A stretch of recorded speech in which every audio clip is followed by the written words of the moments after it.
How's it going, everyone? College Lefty, and it's good to be back. It has been quite a little bit. It's been about a week since I have uploaded a video, and basically I've been recovering from my surgery. I had a torn labrum. I talked about it in my previous video. I also recently got kind of a tooth infection, so I was kind of recovering from that. Was not really able to speak, wasn't really able to play the game as much as I would like to.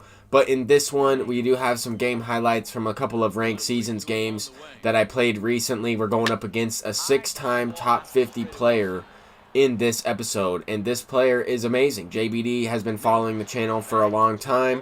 I believe at the time he played this game, he was the 12th ranked player lifetime, so that means he's the 12th ranked player in the entire game, and he's very good. He has an amazing record, 500 plus wins, stuff like that. He's gone 12-0 a handful of times, 6 times in the top 50 for ranked seasons, which is really impressive. He does have the most elite banner you can have in this year's game. I have played him 3 times before. I'm 1-2 against him, but also in this one we are going up against him in all-star difficulty. This was the first game of ranked seasons that I actually played for this season. Haven't only gotten in a couple of games, and haven't really gotten a chance to play too much because of just the recovery process, a lot of doctor's appointments, stuff like that. Just trying to figure out the best way to heal up my arm. Anyway, Ichiro is making a nice play on this ball to right field. Good players are going to capitalize on those base hits that they receive that they might not necessarily deserve. I mean, JBD said it during the gameplay that was kind of a late base hit. It's an undeserving hit, but good players are going to take advantage of each and every opportunity that they get. So he capitalizes on that last one, scores a couple runs in the first inning, gets up to a 3-run lead, but Rogers Hornsby is responding with a solo shot himself. So it's nice to get 1 run back. It's nice to kind of chip away. At the same time, I'm going to need to score more than 1 run because, I mean, JBD is an amazing hitter. When you play a top 10 player in MLB The Show, you expect to have an offensive game where both players are going to score, 10 plus runs. If you expect to win that game, you're going to have to hit, and pitching is going to be what keeps you in the ball game, if that makes sense. Good players are going to be able to hit any pitching in the game, regardless if you have perfect input every time. They're still going to be able to hit it. There he gets an extra base hit, gets the run right back, and that's really what I'm trying to avoid. I need to go ahead and put up a couple zeros.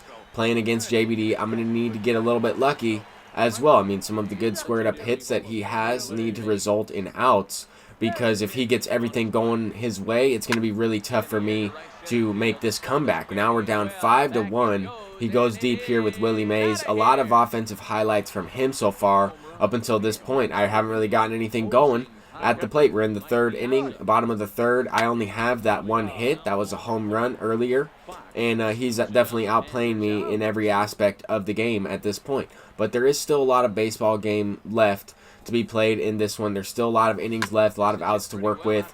He's definitely hitting the ball extremely well.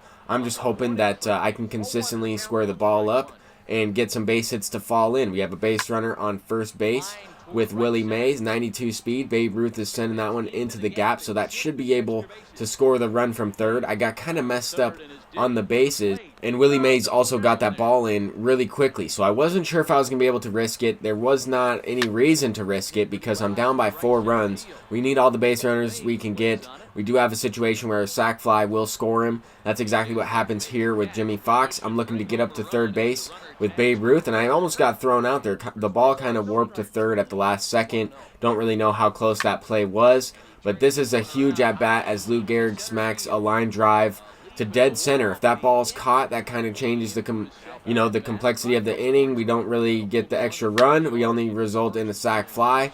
Rogers Hornsby is the next batter. He sends one off the top of the wall. So if that gets out, it's a tie game, but it's a game of inches in this situation. Does not go over the fence, but it allowed us a nice opportunity with the bases loaded. Ichiro is up at the plate, and he lines out to left field. If I swung just a slight second earlier, I might have been able to send that one into the gap and tie it up.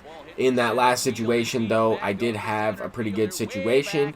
Bases loaded, 2 down. I didn't really want to try something. I had a situation where, my pitcher spot was up with 1 down, bases loaded. My bullpen was pretty tired in this game, and I didn't really want to bring him in. Obviously, losing in the game, he hits another home run. He gets the lead right back at 2 runs, but basically what I was thinking is that the only way I'm going to stay in this game is if I'm able to extend Tom Seaver. Tom Seaver has given up quite a few runs in this one, but we need our offense to kind of keep us in this ball game and our pitching to just minimize. A couple runs here and there is fine. He's scored every inning, but he's only scored one in each inning after the 3 spot in the first. So anyway, big 2-out hit there with Lou Gehrig. That is a big opportunity because I need to capitalize on this hit right here. Like I mentioned earlier, good players are going to capitalize on some hits that they get. I felt like I deserved that 2-out hit, but at the same time, if I don't get that base knock with Hornsby, which kind of resulted in an early swing, kind of a lucky base hit right there. If I don't get that and I don't capitalize on it, then, the 2-out double goes to waste. We don't have a tie game. There's just a lot of little things in this gameplay so far that really helped me stay in this game. Right here, Honus makes one heck of a play. I think anybody else beats that out, except for, 45 speed Mike Piazza's moving down the line pretty slow. He gets out of the box slow anyway. We got a nice leadoff hit here from Ichiro, starting this inning off strong. We're going to need to get anything going that we can. I mean, he has a great outfield out there. Nothing's really going to get down. Unable to capitalize in that last one. Still have a 6-6 ball game, but the base hits have really turned around. I've been able to get much more opportunities, more base hits to fall in. He's kind of getting robbed. It's kind of turned a little bit. Earlier in the game, I felt like I was hitting the ball, fairly well, right to his fielders at times. Obviously, he was outplaying me, but now the tables have turned a little bit here. He's starting to get unlucky. I'm starting to get a little bit more lucky in this situation and squared the ball up a little bit more consistently than I was earlier in the game. So we're doing well. We got a 2-run lead now. Lou Gehrig hit that one out. We have Honus Wagner up at the plate. He's sending one deep on a no-doubter, so I was able to sit on that slider from Josh Hader, the finest version, pretty well.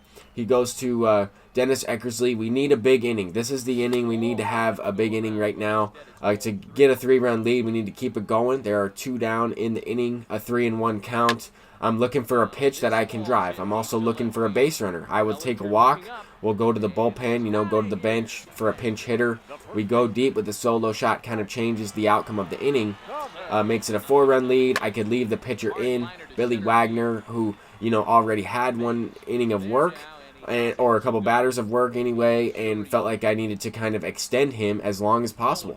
The bullpen was really tired. Almost every single guy had, about half stamina or even less than half. And if you bring them in that situation against a good player like this, you're just asking to give the game away. Not that JBD's not a good player where he can hit, fully rested players. It doesn't really matter who you bring in, but especially guys that are tired against a great hitter like JBD is just a bad recipe, and you never really want to do that if you can avoid it. But, I mean, at times we both squared the ball up really well in this game. There could have been a few more runs here and there, I think.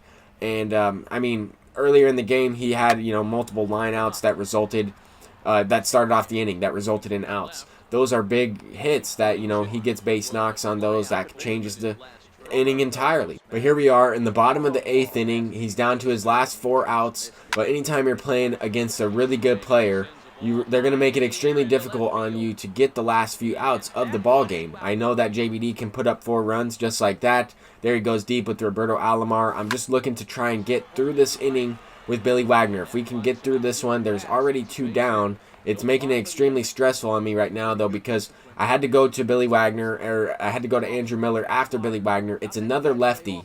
I know that JBD hits really well with Tony Gwynn regardless who I have. He had Babe Ruth, the previous batter. He has Tony Gwynn. He also has Rogers Hornsby. I had to use multiple pitchers in this 8th inning just to record this out right here that I got extremely lucky on. I threw a fastball over the middle of the plate to Rogers Hornsby. I thought we were looking at a tie game right there. I thought he was hitting that out for sure. Now we're in the top of the 9th. We need some insurance runs. 3-run lead is nothing. No lead is safe, especially on All-Star. That ball gets just out of the reach of Tony Gwynn. That is a huge leadoff double from Jimmy Fox. We have 1 down in the inning. Rogers Hornsby up, and he's going to smack one into the gap. It tails right to Willie Mays. Unfortunate. That felt like one of the best hits I've had throughout this entire game, but it resulted in an out. I felt like I was right on it. I hit it really well, and actually the tail came back to bite me right there. But Honus is sending one up the middle. Kind of a worse hit right there in my opinion. The Hornsby hit was much better. That one gets through up the middle on a ground ball. That expands the lead by 1 run which is huge. That is the difference of this ball game right there. I know we put up 11 runs, but that last insurance run is incredible because it not only gets the confidence down on the pitcher, we can tack on a couple more right here. But if we don't score that run, I'm predicting that we lose the game or tie or give up the tie because JBD is that good of a player. Anytime you're going up against a great hitter like that, they're going to make it really tough on you. If you score a couple runs, you might be able to get something that they wouldn't necessarily normally do. Right here, basically Ichiro breaks the game open. That was the biggest hit of the game. Ichiro sends it into the gap.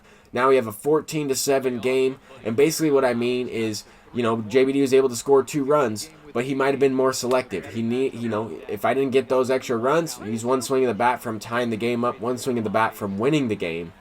If we don't get those extra runs of insurance, he might have, done something a little bit different if it was a little bit of a closer game. That's kind of what I mean when you kind of get them out of their comfort zone. But that was a really good game against one of the best players in MLB The Show. I appreciate everybody watching, and thank you everybody for sending me DMs and all that good stuff. I want to say Merry Christmas and Happy Holidays to everybody. I will be back with more videos in the future. Peace out, everyone.